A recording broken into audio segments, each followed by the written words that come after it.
J'ai décidé d'affronter une Gen Z. Oui, une vraie, en chair et en os.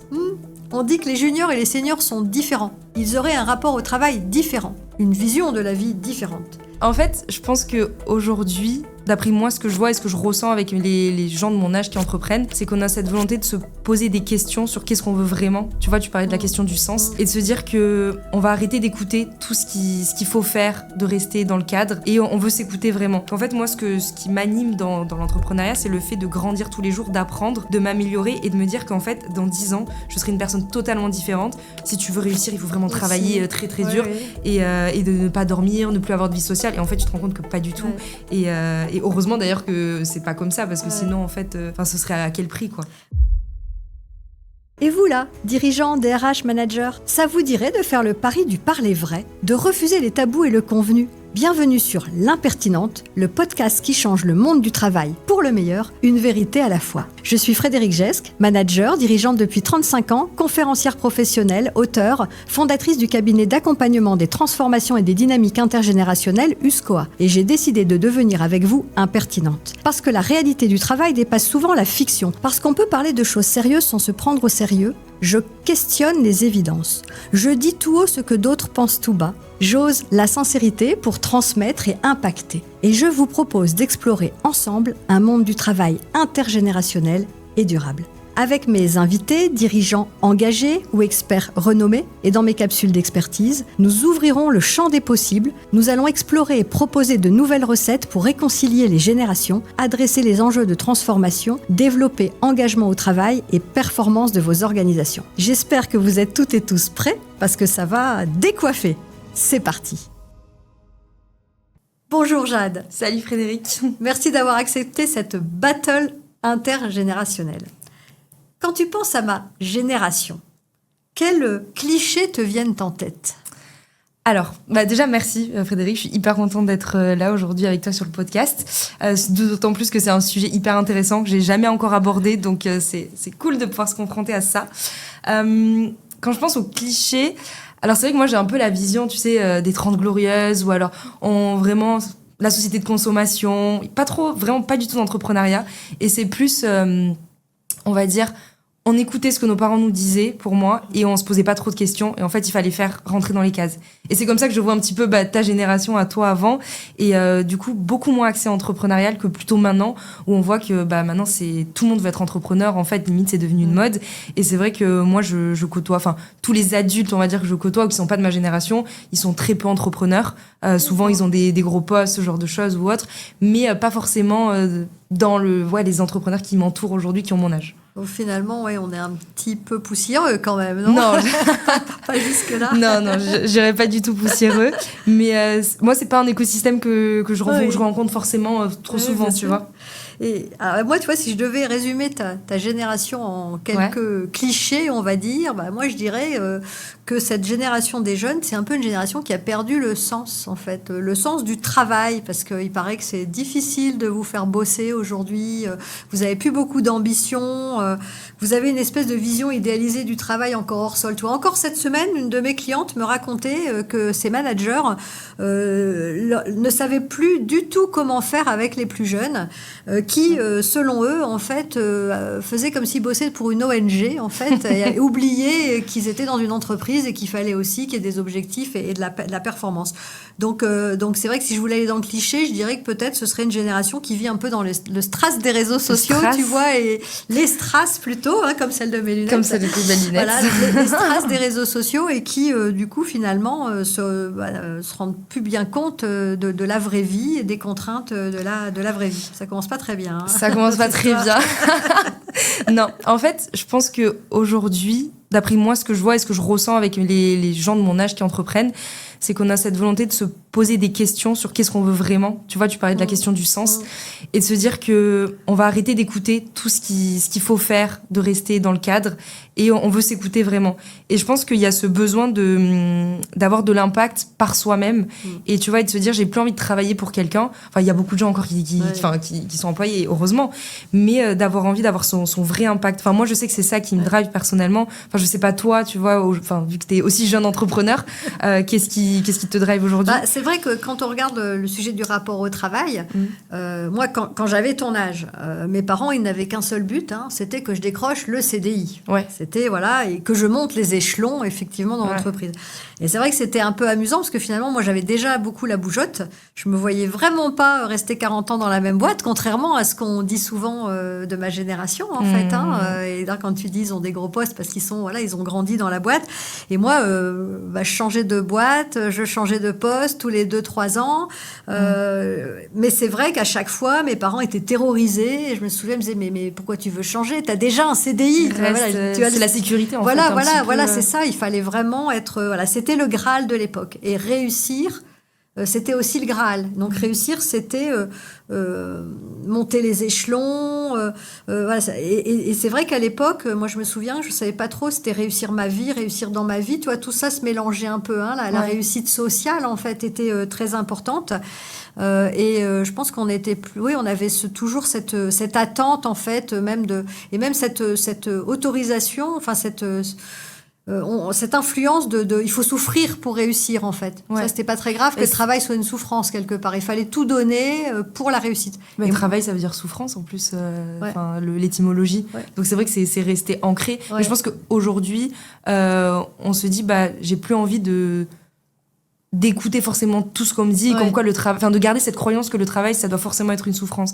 Et je pense qu'on est beaucoup plus apte à se dire, ok, maintenant comment je peux allier ma vie et être heureux dans mon travail. Et c'est pour ça que je pense qu'il y a cette recherche-là aussi dans l'entrepreneuriat, parce que moi j'aime bien dire, c'est un peu tu choisis ta difficulté. Ouais. Tu sais que ça va être difficile dans tous les cas, mais en fait que t'aies un emploi ou que tu travailles pour quelqu'un, ça va être difficile, ou que t'aies ta propre boîte, ça va aussi être difficile. Donc en fait, qu'est-ce que tu décides de choisir? Est-ce que c'est toi qui vas choisir tes journées, quel travail tu veux faire, avec quel client tu veux travailler, tout ça, ou alors est-ce que tu vas aller travailler pour quelqu'un d'autre?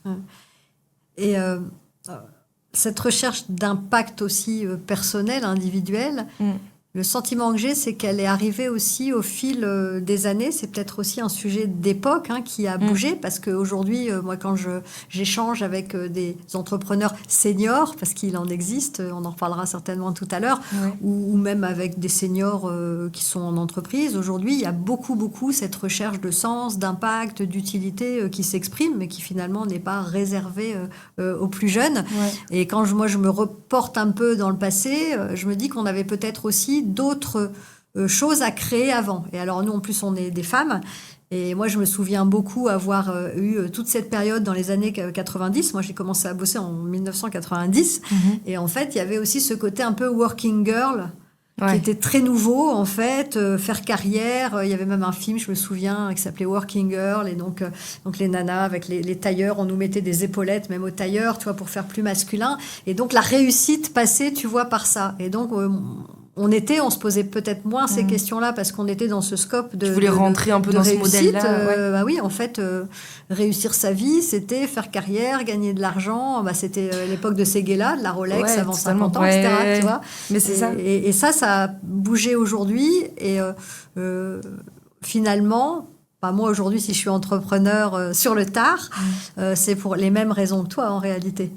Mais c'est aujourd'hui, en fait, que je l'ai choisi. Et est-ce que, du coup, ta définition de la réussite, elle a évolué? Complètement, exactement. Et c'est quoi, du coup, pour toi, aujourd'hui, réussir, je veux dire, dans sa vie? Si c'est plus à avoir des hauts postes... du coup, c'est réussir sa vie, non plus réussir dans sa vie, quelque part. C'est, en fait, il y a un moment... Je me dis, pendant 30 ans, j'ai beaucoup donné. En plus, le travail était vraiment pour moi quelque chose de très important. C'est toujours passé un peu, même parfois devant ma famille, malheureusement. J'étais vraiment j'ai toujours été très engagée. Voilà. Je disais toujours que j'étais engagée. J'aime le travail, en fait. Et il y a eu un moment où je me suis dit, mais en fait, là, tu n'aimes plus ton travail. Tu te sens plus là où tu dois être. Enfin, je me sentais plus à ma juste place. Et justement, je me suis dit, les années qui me restent, j'ai envie à la fois de cette liberté de choix, de choisir mon risque, de choisir... et puis aussi de cette possibilité de transmission, de partage beaucoup plus libre grâce à l'entrepreneuriat. Ouais. Et c'est ça qui m'a porté. Et ce que je croise beaucoup chez les entrepreneurs seniors que je côtoie aujourd'hui, c'est beaucoup de gens qui, justement, au bout de 25, 30 ans de carrière assez classique dans le salariat, se posent cette question du sens, de finalement après quoi on court. Ouais. Et aujourd'hui, ces attentes d'épanouissement, d'équilibre de vie, etc., bien, elles deviennent transgénérationnelles. C'est un petit peu aussi ma conviction, mais c'est ce que je vis aussi. Et toi, ce que tu expliques, toi, ce que tu exprimes dans ton projet entrepreneurial, ben, finalement, le mien est très proche aussi de ça. Aussi, c'est un peu la même chose. Complètement. Et je pense juste, pour rebondir, moi, que je me suis... Enfin, personnellement, et je pense qu'il y a beaucoup de gens aussi, je me suis posé des questions très tôt sur le sens vraiment que je voulais donner à ma vie et essayer de sortir un peu de tous les stéréotypes, de tout ce qu'on m'avait dit, parce que pareil, moi aussi, j'ai une famille où on me disait depuis toute petite, il faut que tu fasses des grandes études, voilà, si tu veux réussir ta vie, il faut avoir un bon poste. Et en fait, je me suis vraiment écartée de ça. Et je me suis dit, ok Jade, qu'est-ce que tu veux vraiment réaliser aujourd'hui, où est-ce que tu veux aller, et c'était une question vraiment hyper personnelle, où j'ai mis du temps à réfléchir et je pense que j'ai toujours pas la réponse, tu vois, ça évoluera constamment toute ma vie. Mais c'est vraiment une question que je me suis posée. Et est-ce que tu penses que le fait de se poser cette question, c'est lié à ta génération, hein, c'est-à-dire ce qu'on dit souvent, hein, cette nouvelle génération qui se questionne beaucoup et qui ne veut plus ci, qui ne veut plus ça, etc. Ou est-ce que finalement, c'est un éternel recommencement parce que les jeunesses passent et finalement, quand on est jeune, on a cette énergie de vie et d'envie et que c'est peut-être les changements d'époque, tu vois, qui font que, du coup, vous avez la possibilité de vous poser ces questions-là plus tôt. Parce qu'aujourd'hui, il y a Internet, il y a les réseaux sociaux. Aujourd'hui, monter une boîte, c'est facile. C'était pas le cas il y a 30 ans. Tu vois, il y a 30 ans, on n'avait aucune information de ce type-là. Moi, je me souviens même quand j'ai passé le bac et que je suis allée à la fac, avec mon père m'a emmenée, on savait même pas où était la fac. C'était compliqué d'obtenir des informations. Donc, imagine pour monter une entreprise, comme c'était vraiment... c'était une montagne à gravir, en fait. Ouais, je pense qu'il y a honnêtement tout l'aspect réseaux sociaux, les informations qui sont véhiculées, moi, à titre personnel, le nombre de contenus entrepreneuriaux que j'ai consommés avant, tu vois, et ça a commencé à me développer une passion, ça, pour l'entrepreneuriat, de vidéos que j'ai regardées, de personnes qui avaient monté des boîtes. Aussi, rien que d'avoir des témoignages, tu vois, à travers les podcasts, des mentors, entre guillemets, virtuels, c'est hyper important. Et ça aide parce qu'en fait, on se dit, OK, il y a des gens qui l'ont fait et ça nous donne accès à une... Enfin, tu sais, ça t'ouvre un peu le champ des possibles et tu dis, OK, c'est possible. C'est pas parce que, en fait, j'ai pas 40 ans d'expérience que je peux pas lancer ma boîte. Il y a des gens qui l'ont fait dans d'autres pays, dans d'autres circonstances, donc je suis capable. Donc oui, je pense qu'il y a quand même ce que tu disais, les réseaux sociaux et cet aspect de notre génération qui fait qu'aujourd'hui il y a plus d'entrepreneurs jeunes qui osent se lancer. D'autres rôles modèles du coup. Exactement. Sachant que l'entrepreneuriat des jeunes n'est pas si important que ça en réalité. Il y a énormément d'entrepreneuriat senior. Alors c'est vrai qu'on est la Startup Nation, donc on a tendance à valoriser beaucoup l'entrepreneuriat des jeunes. C'est une petite partie de notre jeunesse. Dans une partie de la jeunesse qui est souvent quand même une jeunesse plutôt diplômée. Il y a aussi beaucoup de jeunes aujourd'hui qui simplement sont en galère pour trouver un premier CDI et puis gagner leur vie, leur croûte. Donc c'est vrai qu'il ne faut pas oublier aussi qu'il y a aussi beaucoup ces différences, ces singularités de chacun. Ça aussi, certainement, c'est intéressant. Si on revient sur le sens et l'importance de la vie professionnelle dans nos vies, pour toi, à quoi ça sert le travail? À gagner de l'argent, à sauver la planète, à nourrir ton ego, à te faire plaisir? Alors, tu vois, c'est quoi le sens du travail, en fait? Alors, moi, je vais te donner le sens du travail pour moi, mais je ne sais pas si ça s'applique à tout le monde. Mais... j'ai beaucoup réfléchi à cette question et en fait, moi, depuis plusieurs mois, parce que j'entreprends véritablement depuis plus d'1 an. Et en fait, pour moi, c'est vraiment un vecteur de développement personnel, le travail. Et en fait, dans l'entrepreneuriat, tu te prends tellement de choses difficiles, tu développes ta capacité de résilience, tu vois, t'as tellement de choses à développer qu'en fait, moi, ce qui m'anime dans l'entrepreneuriat, c'est le fait de grandir tous les jours, d'apprendre, de m'améliorer et de me dire qu'en fait, dans 10 ans, je serai une personne totalement différente, je serai une autre, tu sais, comme un Pokémon qui a évolué. Et en fait, c'est de me dire, OK, cette Jade dans 10 ans, comment elle sera, qui elle va être. Et c'est ça vraiment, je trouve, dans le travail. C'est pas forcément, oui, on veut gagner de l'argent, tu vois, on veut avoir un statut, ça va avec, mais je veux dire, c'est plus comment moi je vais me développer en tant que personne et toutes les compétences que je vais pouvoir développer. Et ça, je trouve ça hyper bon dans l'entrepreneuriat parce que c'est tous les jours, tu apprends des choses, tu rencontres des personnes super intéressantes. Tu as vraiment cet aspect de développement qui est important. Alors c'est amusant parce que je me projette toujours un peu très loin dans le passé et en fait je me dis que j'avais exactement cette même ce même souhait, cette même vision en fait de grandir, d'apprendre, etc. Ouais. Sauf que à l'époque, effectivement, il n'y avait pas forcément cette perspective entrepreneuriale ouverte facilement, naturellement. Donc, du coup, c'était dans le cadre d'une carrière que je l'imaginais. Ouais. Et c'est pour ça d'ailleurs que j'étais assez slasheuse et que je changeais de boîte souvent et de poste souvent, aux grandes dames de mes parents d'ailleurs. Et par contre, il y avait quand même beaucoup cette notion de je vais réussir par le travail et par l'effort. Ouais. En fait, moi, j'avais des parents qui étaient d'origine modeste, qui avaient beaucoup bossé pour nous payer des études à ma sœur et moi, et ils nous avaient inculqué un peu cette valeur travail, mais toi, travail un peu dans le dur, quoi, en fait. Il fallait beaucoup donner. Moi, c'est vrai que pendant mes études, j'ai bossé pour payer ma chambre de bonne, parce que mes parents pouvaient pas prendre en charge, donc je travaillais comme caissière à Auchan. Enfin, voilà. J'ai toujours donné, et puis en fait, après, je me suis battue. Quand j'ai voulu faire des stages dans la presse, j'avais pas de réseau, donc et c'était toujours, en fait, ça rejoignait beaucoup ce que tu dis. Finalement, ça résonne beaucoup parce que c'était aussi cette idée, je vais grandir, je vais me développer, je vais apprendre plein de choses et je vais être différente. Mais effectivement, le sujet de l'entrepreneuriat, alors dans mon souvenir, ça n'existait pas, ou très peu, hein, parce qu'il y avait quand même déjà des entrepreneurs, bien sûr, des chefs d'entreprise qui se lançaient, mais en tout cas, autour de moi, je n'avais pas de modèle, j'avais pas de rôle modèle, en fait, qui me permette de me projeter comme ça. Mais ça me fait rire ce que tu dis, parce que je sais pas si tu en entends parler, mais je sais que dans notre génération, il y a beaucoup ce truc maintenant de... alors, c'est plus ce que tu disais, où l'entrepreneuriat, il faut travailler dur, mais c'est plus...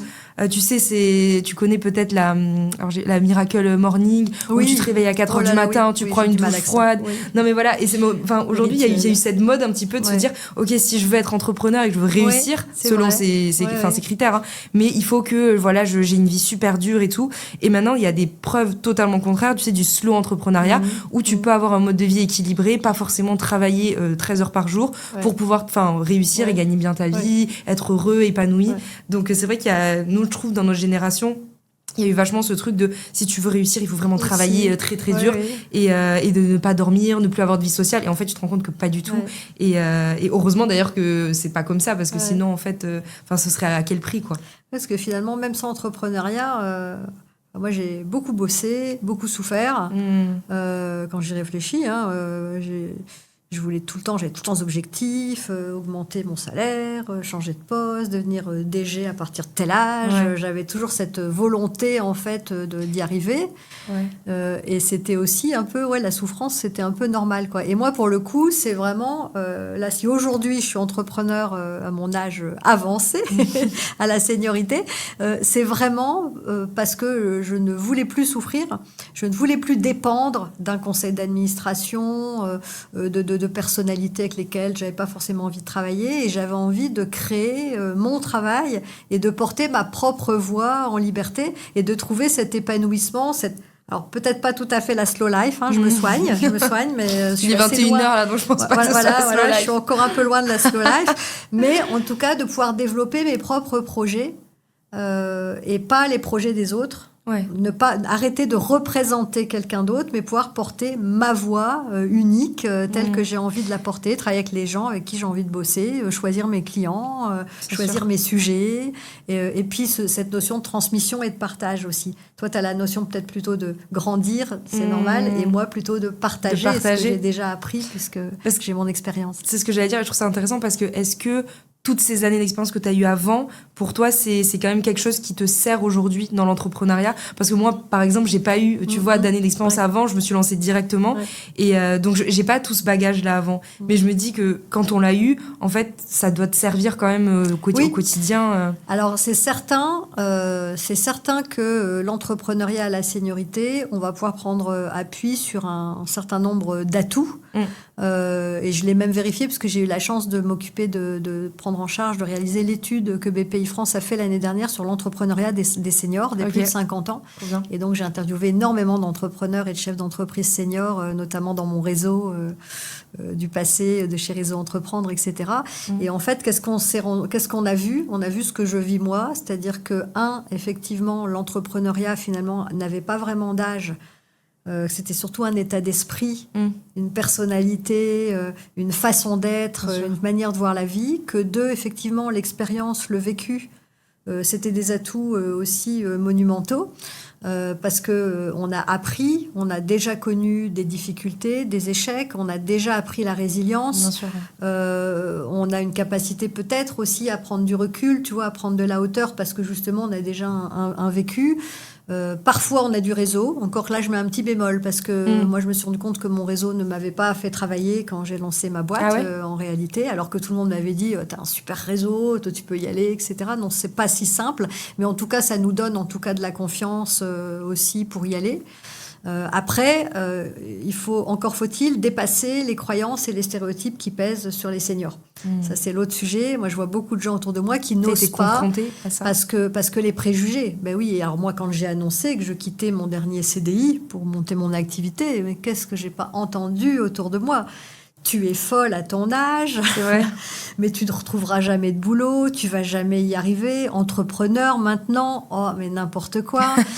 C'était vraiment en fait la barrière de l'âge en fait. Au lieu de voir les atouts finalement de l'expérience pour entreprendre, les gens avaient plutôt tendance à voir les handicaps potentiels, les inconvénients, de se dire mais attends, tu as été salarié tellement longtemps, tu n'y arriveras jamais, etc. Alors qu'en réalité, alors c'est ma conviction, je ne sais pas si tu la partages, moi je pense que l'entrepreneuriat, c'est d'abord et avant tout une question d'état d'esprit, de personnalité et d'envie et de passion, en fait. Si tu as un projet, si tu as quelque chose de plus grand que toi à porter, c'est ça. Tu vas être entrepreneur. Et tu peux être entrepreneur en étant salarié en réalité. Moi, avec le recul, je me dis qu'en fait, j'ai toujours été entrepreneur, tu vois. Et c'est pas pour rien si je suis passée des grands groupes au réseau associatif et aux ONG à un moment de ma vie. Parce que justement, je voulais porter des causes plus grandes que moi. J'avais besoin de ça, en fait. Donc, porter des projets plus grands que toi. C'est ça, l'entrepreneuriat. C'est ça, exactement. Je pense que c'est celui qui vend juste des boîtes de raviolis pour faire son chiffre d'affaires de vente de boîtes de raviolis. Il va pas rester entrepreneur longtemps. Je sais pas ce que t'en penses. Non, je suis totalement d'accord. Et je trouve qu'il y a, nous, dans notre génération, une erreur aussi qui se fait, c'est qu'il y en a beaucoup qui veulent entreprendre parce que c'est à la mode et parce que, voilà, enfin... Et il manque, je trouve, ce côté passion, ce côté où voilà, il y a un projet, comme tu dis, qui est plus grand que toi. Et souvent, on se pose la question, pourquoi il y en a qui arrêtent, pourquoi il y en a qui arrêtent pas. Bah, moi, je pense que ceux qui arrêtent, c'est parce que dès qu'ils se retrouvent confrontés à une difficulté, s'il n'y a pas la passion, s'il n'y a pas ce projet, enfin, ce driver, tu vois, ce qu'on disait au départ, bah, en fait, t'abandonnes rapidement. Donc, c'est hyper important. Et oui, je suis totalement d'accord avec ce que tu dis. Et tu penses, est-ce que c'est différent ? Enfin, moi, j'ai eu quand même une prise de conscience pour me lancer. Alors, très tardive pour le coup, puisque c'est vrai qu'en plus j'avais une histoire un peu compliquée avec l'entrepreneuriat, puisque j'ai eu un papa qui déjà à l'époque s'était fait débarquer à la cinquantaine de sa boîte, qui n'avait pas retrouvé de travail, parce que la discrimination par l'âge existait déjà, et qui a monté des boîtes, mais qui n'était pas du tout entrepreneur de tempérament, et qui s'est planté, et ça a été très compliqué dans la famille, et donc... Moi, j'avais quand même un frein énorme et toute ma vie, et quand on me disait « mais tu devrais monter ta boîte », je répondais « never ». Jamais, jamais, jamais, en fait. Oui, tu avais l'exemple. Et c'était, pour moi, c'était vraiment, c'était le red flag, c'était pas possible. Et donc, j'ai essayé de recréer finalement ces projets dans les entreprises en me disant « finalement, je suis salarié, mais je suis intrapreneur, je monte des projets, etc. » Et il a quand même fallu une prise de conscience dure. Ça a quand même été une période de ma vie difficile qui a fait que j'ai passé le cap tardivement. Je pense que s'il n'y avait pas eu voilà, en gros, en 6 mois, j'ai perdu ma petite sœur d'un cancer, ma maman et mon patron, le professeur Axel Kahn, qui en plus a beaucoup médiatisé sa fin de vie. Et donc, je l'ai accompagné jusqu'au bout, alors même que je venais de perdre ma petite sœur beaucoup plus jeune que moi, etc. Donc, c'était dur. Et ça m'a vraiment remis quelque part, j'ai eu l'impression de me réveiller, en fait. Et que finalement, malgré les belles causes que je portais depuis quelques années, je trouvais plus de sens dans mon quotidien. Et je subissais finalement des choses, surtout quand tu es en direction générale, en plus tu subis quand même pas mal de choses, c'est des postes pas faciles tous les jours. Et donc, ça m'a, en fait, cette liberté qui finalement m'appelait, je me dis, si j'écrivais des livres, si j'étais déjà coach, si je faisais des tas de choses un peu autour, j'avais toujours des side projets un peu partout. Peut-être que ça m'appelait aussi, mais j'avais trop peur, en fait. J'avais trop peur. Et en fait, c'est ces chocs de vie qui m'ont complètement balayé la peur. où en fait, je me suis dit, mais en fait, regarde, qu'est-ce que tu risques? Demain, t'es peut-être plus là, en fait. Dépêche-toi, t'as déjà bientôt 57 ans, il faut y aller, quoi. Et en fait, c'est ça qui a balayé ma peur. Ouais. Je sais pas si chez les jeunes, il y a besoin aussi, tu vois, de ce type de... Voilà, est-ce qu'il y a un électrochoc? Est-ce qu'il y a quelque chose qui fait que, au-delà de la mode, tu vois? Ouais, ça va te surprendre, peut-être que je te dis ça, mais moi, j'ai vécu exactement la même chose que toi. Ouais. Donc, avec mon frère et ma mère aussi. Et ça fait que oui, effectivement, donc ça me parle beaucoup, ça m'a fait un déclic. Et à ce moment-là, je me suis dit, exactement comme toi, en fait, tu peux tout perdre du jour au lendemain. Donc, t'as rien à perdre. Donc, pose-toi, qu'est-ce que tu veux vraiment dans ta vie? Et alors, je pense pas que tous les gens qui entreprennent à mon âge aient vécu la même chose, mais je pense qu'il y a tout le temps un déclic, ou alors une souffrance que t'as eue pendant l'enfance, quelque chose que tu veux, pour lequel tu veux te battre, tu veux aller à l'encontre. Moi, je sais que c'est marrant, mais tu vois, je fais un métier où aujourd'hui, tu vois, j'ai mon podcast, je suis dans, la prise de parole, tu vois, l'année dernière, juste par défi, j'ai organisé une conférence, j'ai écrit aussi un livre. Et en fait, il y a vraiment ce truc de, ok, j'ai été invisible enfant, et du coup, aujourd'hui, j'ai envie de porter un message, porter une voix, et d'utiliser cette souffrance pour, entre guillemets, porter un projet plus grand que soi. Donc, je pense qu'il y a toujours quelque chose au fond de soi. Tu vois, quand on parle d'ego, souvent, c'est parce qu'on veut prouver des choses, parce que on a vécu quelque chose pendant l'enfance ou autre. Donc, oui, pour moi, c'est une part qui est intérieure. C'est pour ça que je dis que l'entrepreneuriat, ça vient de soi. Tu vois, c'est pas juste comme ça pour faire joli. En fait, c'est tellement difficile, il y a tellement de combats au quotidien qu'il faut avoir un truc, une flamme, je pense, qui te fait tenir au quotidien, quoi. La flamme, ouais. C'est ça dont parlait d'ailleurs, j'ai un formidable rôle modèle, je te le partage d'ailleurs, qui s'appelle Gérard Le Seur, qui est un ancien président de Réseau Entreprendre, qui a été mon président quand je dirigeais Réseau Entreprendre il y a quelques années, qui est un incroyable entrepreneur, qui avait créé... à 45 ans, il est devenu entrepreneur, donc c'est pas si tôt, il avait été salarié dans un grand groupe, il a créé une première entreprise, il en a fait une ETI, il l'a revendue, il a créé une deuxième entreprise et aujourd'hui, il a, je crois, 68 ans, 69 ans. Ne m'en veux pas, Gérard, si je me trompe d'un an. Et il est start-upper. Ok, génial. Et il a un projet, il veut vraiment devenir leader mondial sur son produit, etc. Et lui, il me disait, mais en fait, ça ne s'éteint jamais. C'est une flamme qu'on a en nous, qui va sortir plus ou moins tôt dans la vie. Et il me disait, mais toi, tu l'as toujours eu aussi. En fait, c'est obligé, en fait. En fait, Et là, c'est un commun, en fait. Là, pour le coup, tu vois, on parlait des différences entre les générations. Et moi, il me semble qu'on est dans un commun, en fait, complet. Et que, oui, il y a des effets d'époque. C'est-à-dire que notre environnement a changé. Donc, il y a des choses qui sont plus faciles aujourd'hui, qui sont autorisées aujourd'hui, qui n'étaient pas forcément dans le passé. En tout cas, c'était plus difficile à mon époque quand j'avais ton âge. Mais en réalité, les déclencheurs, ce qui fait qu'on va aller plutôt dans telle ou telle direction, finalement... Ils sont depuis longtemps. C'est un peu l'impression que j'ai quand je t'entends. Ouais, non, bien sûr. Et puis aussi, la chose que je vois, c'est que, tu vois, dans nos deux générations, moi, je trouve dans ma génération, il y a ce truc de « je veux tout de suite ». Oui. Donc, en fait, tu sais, on le voit même sur les réseaux, c'est beaucoup de contenu court, tout ça.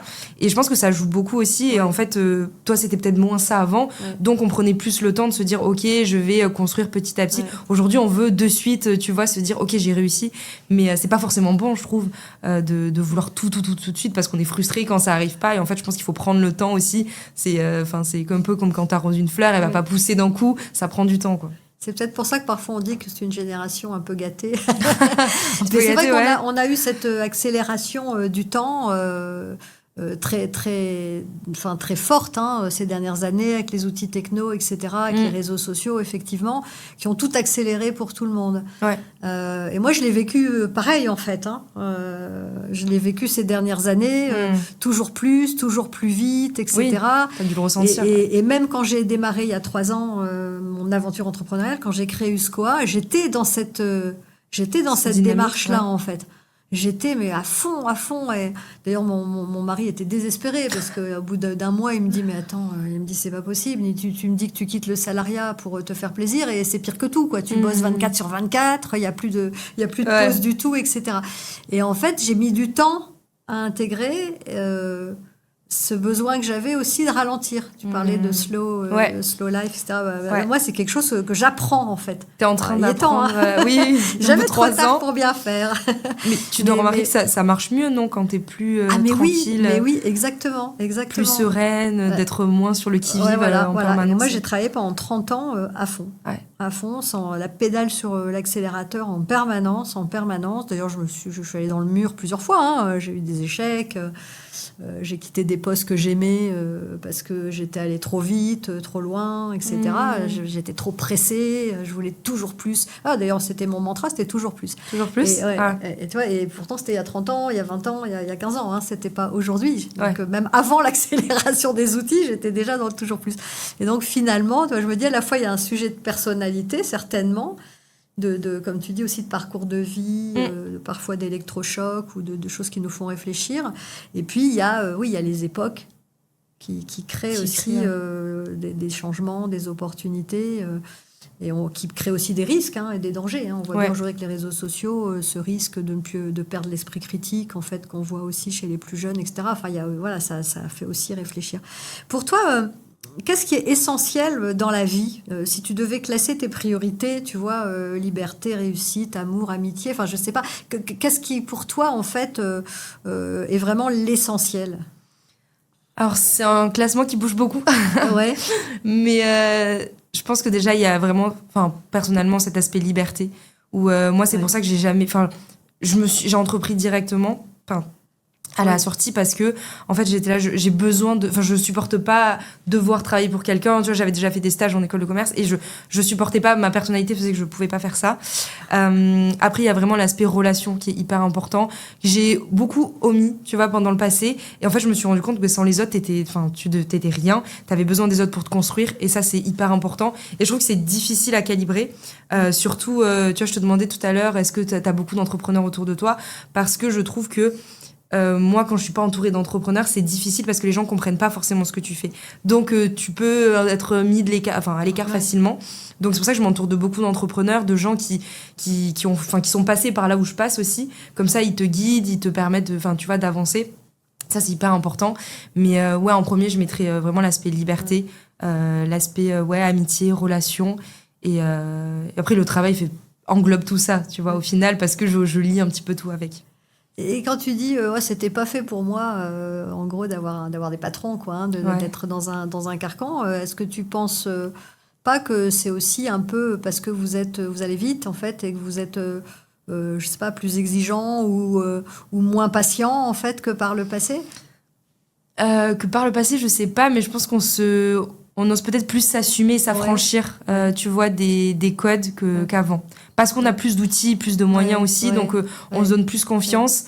Moi, je sais que j'ai fait pas mal de développement personnel, tu vois, et donc ça m'a aussi aidé beaucoup à voir les choses différemment, à me poser des questions différentes et à me dire, ok, je m'en fiche, j'écoute pas, juste je m'écoute, tu vois ce que je veux vraiment. Et donc... je pense qu'il y a un peu d'impatience aussi, parce qu'on a envie de se dire « Ok, je m'affirme en tant que personne, vraiment. » C'est plus ce truc d'aujourd'hui, c'est moi qui compte, et je crée autour de moi ce que je veux. D'accord. Bon, ça, c'est marrant, parce que quand je t'écoute, je me revois il y a 30 ans. Ah ouais ? Sauf que c'était dans l'entreprise, et moi, j'ai jamais aimé l'autorité. D'ailleurs, je changeais de boîte parfois parce que j'en avais marre. En fait, quand je supportais plus, que ça ne me convenait plus, j'allais voir ailleurs, en réalité. Voilà. Et donc, finalement, j'avais aussi ce sujet tout le temps. J'avais envie de cette liberté, sauf que c'était peut-être plus difficile, effectivement, d'aller la chercher, en fait, au-delà du salariat. Donc, c'est rigolo, parce que finalement, ça résonne aussi. Est-ce que tu crois à l'équilibre vie pro, vie perso ? Pour moi, il n'y a pas d'équilibre vie pro, vie perso. Je trouve que c'est un tout, en fait. Moi, je me vois pas dire à 19h, c'est fini, il n'y a plus de travail, et puis voilà. Je veux dire, ça va ensemble, en fait. Tu vois, même quand je rentre dans ma famille, que je vois pas depuis longtemps, on parle quand même vachement de travail, business, tout ça. J'ai énormément du mal à couper. Tu vois, même quand je pars en vacances, là j'ai fait un voyage en mai au Japon, j'étais qu'avec des entrepreneurs, j'avais vraiment besoin, tu vois, et je trouve les vacances ont une autre tournure. Alors après, c'est bien de couper, franchement, c'est bien, il faut, mais quand t'es passionné, en fait, je vois pas ça comme du travail, c'est des discussions, tu vois, boulot, business, mais qui te font grandir, évoluer, donc je trouve que c'est hyper enrichissant. Je sais pas si toi, t'arrives à... En fait, je sais bien ça, je suis une Gen Z, hein, y a pas Ah bah voilà, tu vois. J'ai un peu le même sujet que toi, effectivement, et ça a toujours été, en fait. J'ai toujours mélangé, en fait. Et c'est vrai, alors, je sais pas si j'étais comme les autres personnes de ma génération. Moi, je pense qu'on est chacun singulier, chacun unique, en fait, et qu'en réalité, voilà, c'est pour ça que j'aime pas les cases des générations. Parce que c'est vrai que j'ai toujours tout mélangé, j'ai jamais voulu cloisonner. Alors, c'était un choix. Je sais qu'il y a des gens qui cloisonnent beaucoup. Moi, quand j'avais mes enfants, je rentrais pour donner le bain, pour raconter l'histoire, et je reprenais le PC, je reprenais l'ordinateur après, et je travaillais le soir. J'ai toujours eu un bureau à la maison. Enfin, ça a toujours été. J'ai toujours mélangé. J'ai toujours travaillé pendant les vacances. Pris des petits breaks en bossant. Enfin, effectivement, pour moi, on n'a pas deux vies séparées. On a une seule vie, en fait, dans laquelle on va s'engager pour des choses auxquelles on croit, en fait, et dans lesquelles on va donner... Est-ce que tu as le syndrome de la perfection? Parce que moi, j'ai eu très longtemps le syndrome de la perfection et je suis en train de me soigner. Je me demandais si les jeunes, vous aviez aussi ce problème tu sais, faut que tout soit parfait, même s'il faut souffrir, etc. Petit fun fact, mon livre s'appelle Le deuil de la perfection. Ah, très bien. Donc, j'ai fait du coup le deuil de cette perfection-là parce que en fait, je me suis rendu compte que, tu vois, rien qu'avoir entrepris à mon âge, j'aurais pu me dire, bah non, en fait, attends que ce soit parfait. Et je me suis lancée directement. Donc, je pense que c'est... Au final, je me rends pas compte, mais je pense qu'il y a cette envie de faire les choses parfaitement. Mais j'ai compris qu'il fallait pas parce que si tu veux... t'apprends aussi en te trompant, tout ça. Donc, c'est quand même important de... Ouais, au final, les choses seront jamais parfaites. Donc, autant y aller, autant tester. Et pour moi, c'est itérer, surtout. Bravo, hein, t'as gagné beaucoup d'années par rapport à moi.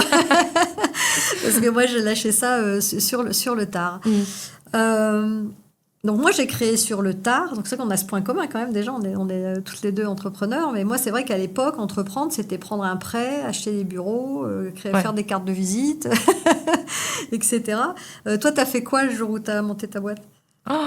Alors, je suis allée sur Internet, j'ai créé les statuts de ma société, comme je te disais, en 1 semaine. Et j'ai envoyé des messages sur Instagram pour trouver mes premiers clients, chose qui a été faite, alors que j'avais même pas encore créé, tu vois, parce que j'ai ouvert un studio, j'avais même pas ouvert ce studio-là encore, et que je disais, oui, j'ai un studio, vous pouvez venir. J'avais des réservations, alors que j'étais même pas sûre d'avoir le bail de mon endroit. Donc, en fait, je suis allée directement sur les réseaux. Et tu crois que c'est plus facile aujourd'hui que par le passé? Oui. Par le passé, je sais pas, parce que je sais pas, mais pour le coup, je sais que c'est facile aujourd'hui. Aujourd'hui, tu peux trouver des gens partout. En fait, il faut avoir une bonne offre, bien sûr, il y a plein de choses, mais je veux dire, oui, c'est beaucoup plus simple. Est-ce que tu dirais qu'entreprendre, ça rend heureux? Ah, pour moi, oui. Pour moi, ça, oui, carrément. C'est comme je te disais, c'est un vecteur de développement en fait personnel et c'est difficile, mais en fait c'est ça, c'est justement cette difficulté, ce choix que tu fais. Challenge. Et exactement, c'est du challenge, tous les matins tu te lèves avec tu vois une niaque, une envie d'aller faire ça, des objectifs, tout ça. Donc pour moi ça rend heureux, ça fait vivre en fait. Donc encore un point sur lequel on est d'accord. On est d'accord. D'ailleurs tous les chefs d'entreprise seniors que j'avais interviewés l'année dernière étaient très heureux, beaucoup plus heureux que la moyenne des personnes seniors aussi. Si tu devais juste donner un conseil à ma génération d'entrepreneurs, ce serait quoi? Waouh. À ta génération? À ma génération d'entrepreneurs, oui. Je t'en donnerai aussi. Je veux bien. Wow, c'est une question difficile. Pour clôturer.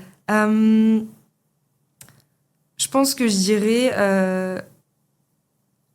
je pense que moi, ce qui me manque personnellement, c'est d'avoir plus de mentors, tu vois, de gens qui ont déjà eu toute cette expérience. Et donc, si tu vois des personnes de ta génération entreprennent, qu'ils n'hésitent pas à partager aussi à des jeunes comme nous, parce qu'on a besoin, en fait, tu vois, d'avoir ce genre de personnes, rien que de prendre la parole dans des podcasts, ce genre de choses. C'est hyper important parce qu'en fait, nous, il y a plein de choses qu'on n'a pas et qu'on apprend par ces personnes-là. Et c'est important de garder le lien, je pense, entre nous deux générations. Ouais. Et moi, je l'ai pas assez personnellement et je trouve que c'est quelque chose qui pourrait être bien, quoi. Magnifique, le lien intergénérationnel. Ouais. J'y crois également. Et toi, puis, je vais te donner une petite reco aussi. Je sais pas, j'aurais envie de te dire de ne rien t'interdire, en fait. Puisque c'est vrai qu'avec le recul que j'ai, là, 35 ans de parcours professionnel, je me dis que finalement, c'est pas le statut qui est important. Ouais. Qu'on soit salarié, indépendant, entrepreneur, qu'importe. Ce qui est important, c'est de s'autoriser, c'est oser pour jamais regretter, en fait. Donc, expérimenter, croire en soi. Et puis oui, ne pas rester seul, effectivement, voilà, bosser en intergénérationnel, effectivement, ça pourrait être peut-être notre mot de la fin, d'ailleurs, si tu en es d'accord. Carrément. Je ne sais pas ce que vous en pensez, chers auditeurs, mais moi, il me semble quand même qu'on a plutôt pas mal de points communs. Tu vois, on se posait la question si on allait trop en débat ou pas. On avait un petit peu peur de la battle, on avait un peu peur de s'accrocher beaucoup, mais finalement, oui, l'époque a changé. Les attentes et les façons de les exprimer parfois changent, mais finalement l'entrepreneuriat c'est l'entrepreneuriat, c'est un état d'esprit, c'est une envie, une passion. Est-ce que tu veux dire un mot de la fin, Jade? Non, je suis totalement d'accord. L'entrepreneuriat, c'est une belle chose, tu vois, c'est un beau combat qu'il faut avoir, qu'il faut développer, et je pense que c'est un beau levier de liberté et une manière d'être heureux dans sa vie, donc faut y aller, quoi. Voilà, ça fait peur, mais en fait, derrière la peur se cache la splendeur. Moi, j'adore dire ça. Ah, magnifique. Bah, écoutez, vous voyez, jeune entrepreneur, senior entrepreneur, on a un message pour vous. L'entrepreneuriat, c'est une liberté, c'est l'authenticité, c'est porter sa voix et c'est beaucoup de bonheur. Donc, on vous souhaite aussi d'oser entreprendre votre vie ou vos projets.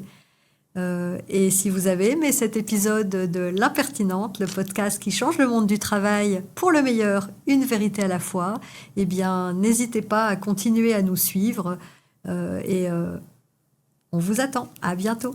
Bientôt. Merci Jade. Merci à toi. Trop bien.